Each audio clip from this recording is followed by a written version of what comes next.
Ready to ditch those filters and get real for a minute? Always up for a little reality check. Today, we're diving deep into the world of Instagram.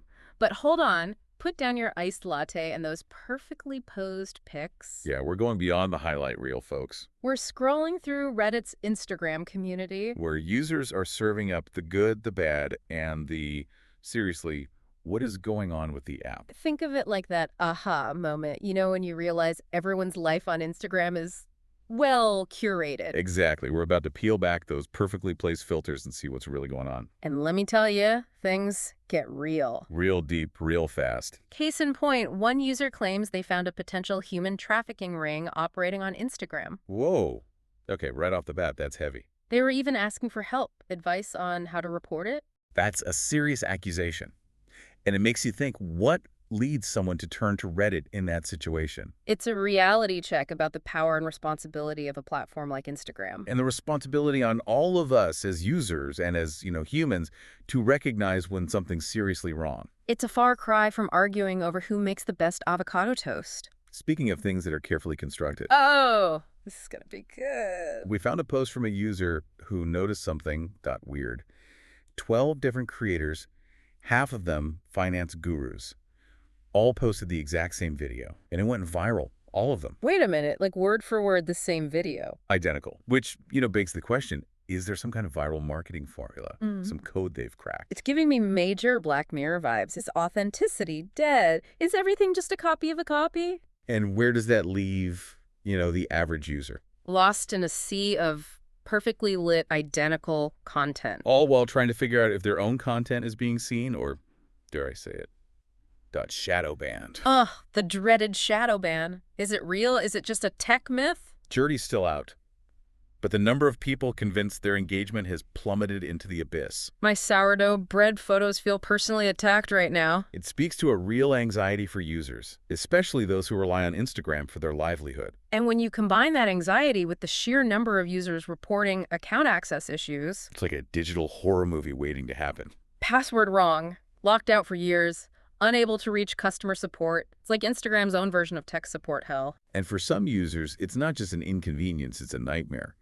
We found one post from a user who lost access to their business account, Their livelihood, their income, just gone. and they were desperate, completely stuck, with no way to get back in. It makes you realize how deeply intertwined our digital lives are with our real ones, and how vulnerable we are when something goes wrong. It's a lot of pressure for a platform that also reminds you to take a break from scrolling every few hours.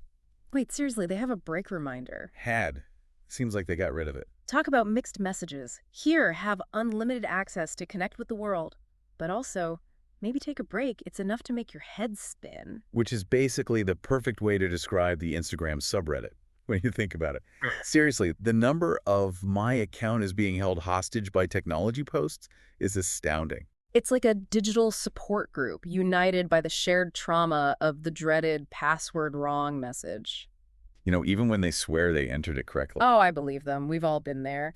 But get this, one user was convinced their direct messages were haunted. Haunted. Okay, now I need to hear more about this. They were seeing messages marked as seen, Right. but the recipient swore up and down that they never opened them. Spooky, right? That's more than spooky. That's like technologically unsettling. Is it a glitch?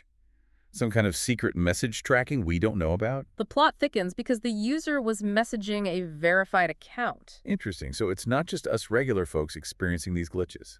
Makes you wonder if the Instagram experience is different for the blue checkmark elite. Different rules for different tiers of influencers. Now that's a conspiracy theory I can get behind. Right. But even without diving into the deep end of Instagram conspiracies, there are plenty of real-life mysteries to unravel. Oh, tell me more. Like the user who logged in one day to find their feed completely taken over by Indian reels. Oh, no. Not the dreaded algorithm shift. The user was not amused. It makes you think, those personalization algorithms, what are they really learning? How do you go from a curated blend of content to feeling like you're trapped in someone else's feed? One day you're appreciating latte art and sunsets. The next you're knee-deep in Bollywood dance numbers wondering how you got there. It's enough to make you want to hit the reset button on your entire digital life. Speaking of reset buttons, imagine being locked out of your account, not for days, not for weeks, but for years. Years? Come on, that's got to be some kind of record. Yeah.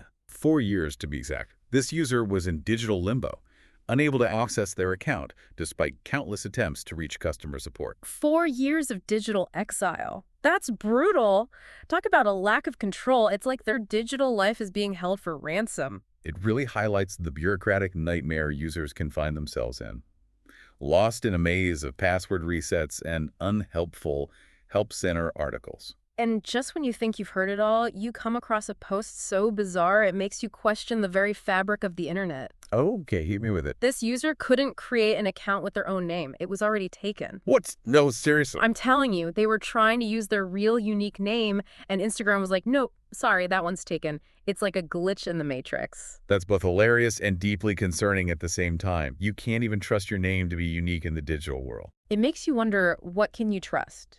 We've got all this advanced technology, yet these simple tasks, creating an account, remembering a password, it's like navigating a minefield. And sometimes it feels like those technical issues, those glitches, they're just the tip of the iceberg. Right, because beneath the surface, there's this growing unease about the content itself. What we're seeing, what Yeah. we're not seeing, who's deciding what we see, it all comes back to content moderation, or the lack thereof. Buckle up, because we're about to enter the Wild West of content moderation. Or maybe more like the Wild Wild West, where anything goes. And you thought choosing a filter was tough? We're talking about the stuff that makes you wonder, is anyone even home at Instagram HQ? And if they are, what exactly are they snacking on while they're scrolling through flags?